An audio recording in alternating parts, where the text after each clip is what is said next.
네, 북한이 민감하게 반응하는 한미연합훈련이 어제부터 시작됐습니다. 북한은 인민군 총참모부 대변인 성명을 통해 초강경 조치를 취하겠다고 위협하고 나섰는데요. 네, 김정남 암살에 대한 국제사회 비난 여론이 확산되는 가운데 북한이 또 다른 도발을 감행할지 주목되고 있습니다.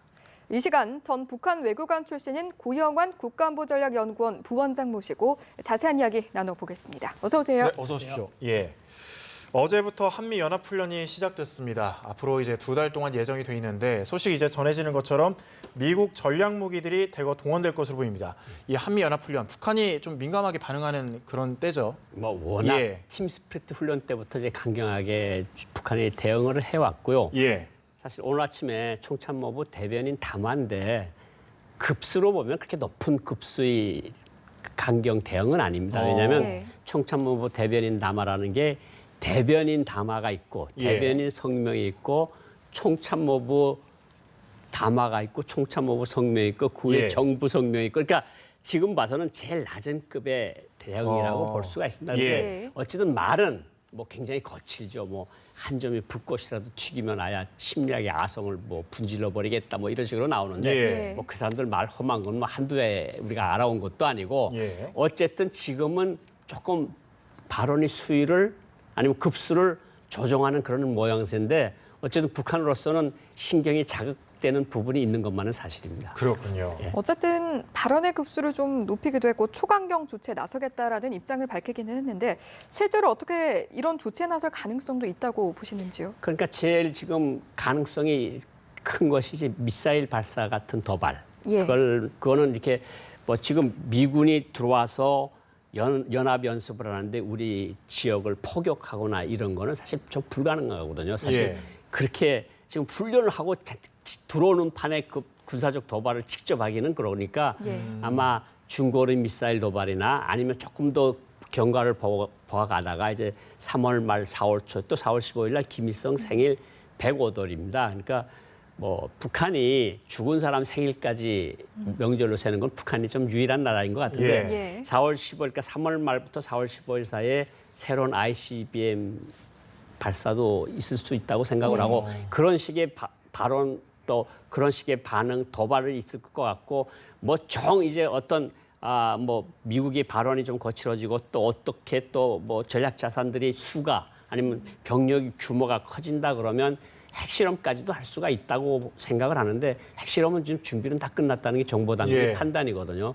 그런데 이제 미군이 많이 들어와 있을 때 과연 핵실험까지 할까는 의문스럽긴 하지만 어쨌든 미군이 들어왔던 미군이 나가는 시점에 그것이 결국은 4월 10월 김일성 생애라고 거의 맞물리니까 그때 가서 핵실험을 할 가능성도 충분히 있다. 당장은 좀 불가능할 것이다. 뭐 이런 말씀이시군요. 북한 김정은 어제 평양 부대를 이제 시찰한 것으로 전해졌는데 싸움 준비를 강화하라 이런 지시를 내렸다고 하는데 이건 무슨 의미인가요? 966 군부대라는 데 갔는데 966 군부대라는 건 뭔가 하면 여기로 말하면 수도방어사령부입니다.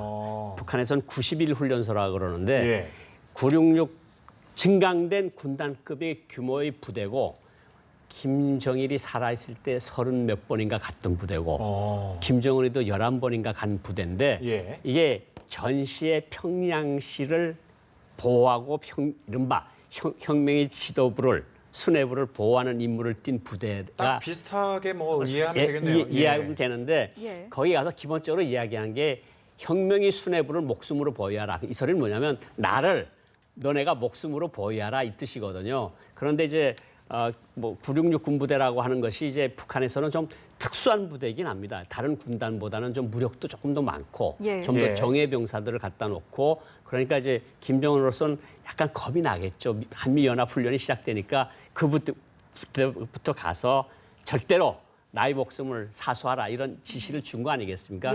어쨌든 김정은으로서도 한미훈련이 신경이 쓰이는 건 사실인가 봅니다. 북한이 이제 배후로 지목된 이제 김정남 사건, 암살 사건에 대해서 국제사회 비난 여론이 거세지고 있는데 일단 북한에서는 유엔에서 이 문제를 좀 언급하긴 했네요. 직접적으로 김정남의 이름은 언급하지 않았지만 책임이 없다 이런 식으로 언급을 했거든요. 조선중앙통신도 그렇고 유엔 제네바 주재 유엔 대표 참사관이 나가서 우리 VX 같은 우리 화학무기 같은 거 절대 없다. 그런데 급하긴 급했던 모양이에요. 왜냐하면 우리는 지금 윤병세 장관이 갔거든요. 예. 유엔 군축회의에. 사실 북한이 가려면은 외무상이나 외무성 제1부상쯤 갔었어야 되는데 아마 그 준비 과정이 잘 매끄럽게 되지 않아서 현직 참사관이, 현재 있는 참사관이 가서 무슨 소리냐. 우리는 화학무기 같은 거 비축도 안 했고 만들지도 않고 가지고 있지도 않다. 뭘 뒤집어 씌우느냐. 그런데 뭐 우리가 북한이 오리발을 내미는 걸 한두 번 보았으니까 뭐 실제로 이번 것도 자기네가 했다고 안 했다고 계속 주장하는 것만큼 예. 어쨌든 북한으로서는 지금 다방면적으로 제네바에서 베이징에서 쿠알라룸푸르에서 반격에 나서는 그런 모양새는 틀림없습니다. 급하니까 그냥 참사관이 가서 예. 일단 뭐 아니다 아니라고 이렇게 이제 얘기를 할 뭐 건가. 강하게 예. 부정을 하라. 예. 예. 사실 초반에는 이 사건에 대해서 북한 매체들이 좀 잠잠한 모습이었는데 이제 좀 반응을 보이기 시작하는 것 같습니다. 당연히 사용한 적이 없다라고 부정을 하고 있는데 아무래도 내부에서도 서서히 좀 사건에 대한 내용이 알려지고 있지 않나 싶기도 하거든요. 그러니까 김정남에 대해서 알고 있는 사람은 아마 제가 보건대는 한 200~300명 정도밖에 안 되지 않았나. 뭐 외교가 예. 그리고 당중앙위원회 그리고 보위성 뭐 보안부 같은 그런 부서들에서 알고 있었는데 이게 죽음으로써 결국은 이게 많이 알려지는 거거든요. 예. 그러니까 결국은 북중 국경을 통해서 많은 보따리상들이 드나들고 있고 아직도 예. 친척 방문을 통해서 듣고 있고 그런데 이제 그게 국경 지역을 통해서 이제 확산이 돼서 들어가고 평양에서는 간부들을 중심으로 이제 확산이 되면서 이게 자기 형까지 이제 죽이는구나 고모 죽이다 뭐 이런 것들이 이제 확산이 되고 그러니까 이제 북한으로서는 좀 어떻게 대응을 해야 될 것 같고 그러니까 아직은 자기네는 계속 김철이라는 우리 공화국 공민이다 예. 이렇게만 이야기를 하고 있는데 아마 지금 외교부나 보위성이나 당중앙의 조직 지도부나 선전선동부 같은 주요 골간 부서들에서는 김정남이 살해됐다는 것은 다 알고 있다 이렇게 보시면 될 것 같습니다. 그렇군요. 그동안 이제 북한은 말레이시아 그 수사 내용과 관련해서 그 말레이시아와 좀 팽팽하게 맞서왔는데 이번에 리동일 전 유엔 대표부 차석 대표를 파견했습니다. 이건 어떤 의미로 봐야 될까요? 28일 날 예. 쿠알라룸푸르에 갔는데 이게 이제 외교부 대표단이 갈 때는 사전에 통보를 해야 됩니다. 예. 합의를 해야 되는데 말레이시아 외무성은 합의를 안 해줬다는 거 아닙니까? 그걸 또 발표까지 했다는 건 두 관계가 굉장히 안 좋다는 거거든요. 그리고 아까도 보도하는 거 잠깐 들었는데 비자 프로그램 중단하는 거 이거는 단계의 전 단계라고 볼 수 있는 거거든요. 그러면 북한으로서는 엄청난 손해를 보는 거죠. 예.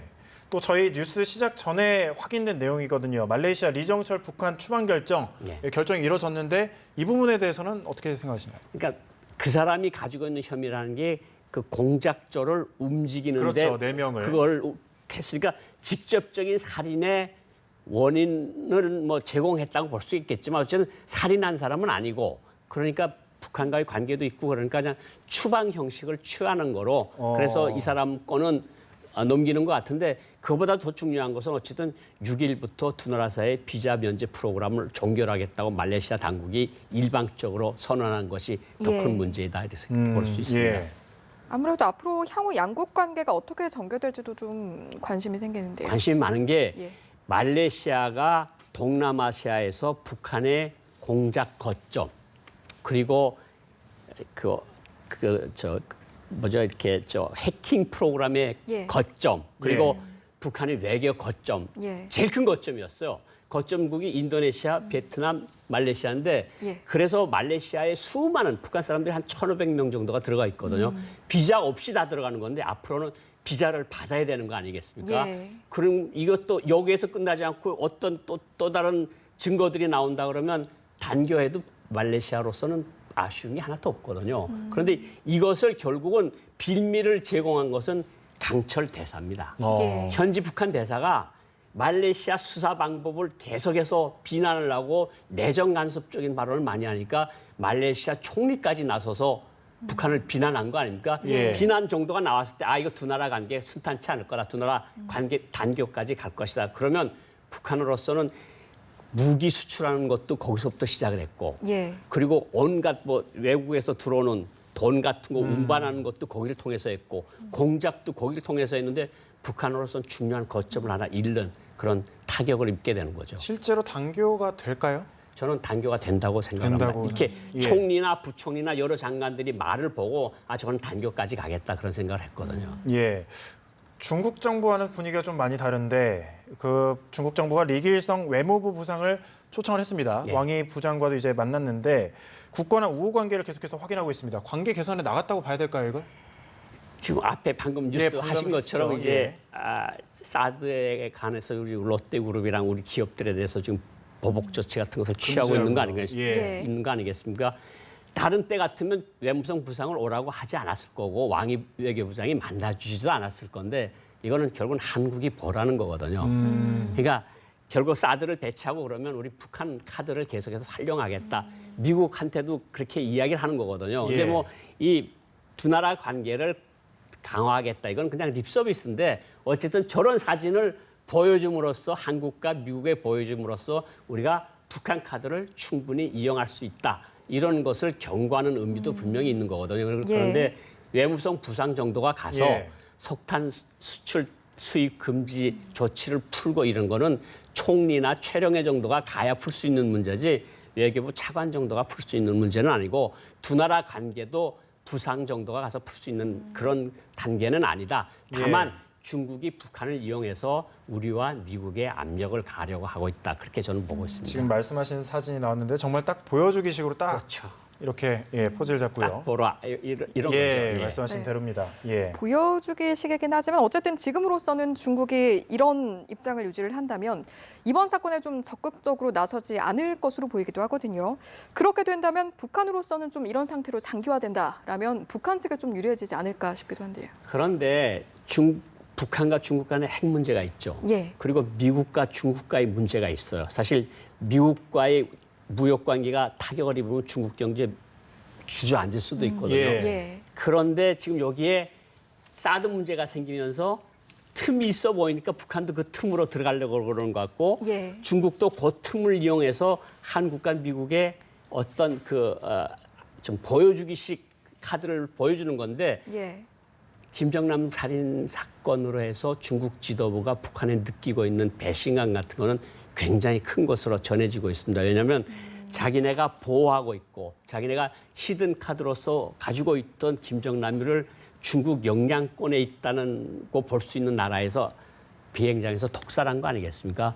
2013년 고모부 장성택을 청했을 때도 중국 지도부가 굉장히 화를 많이 냈거든요. 예. 내부적으로는.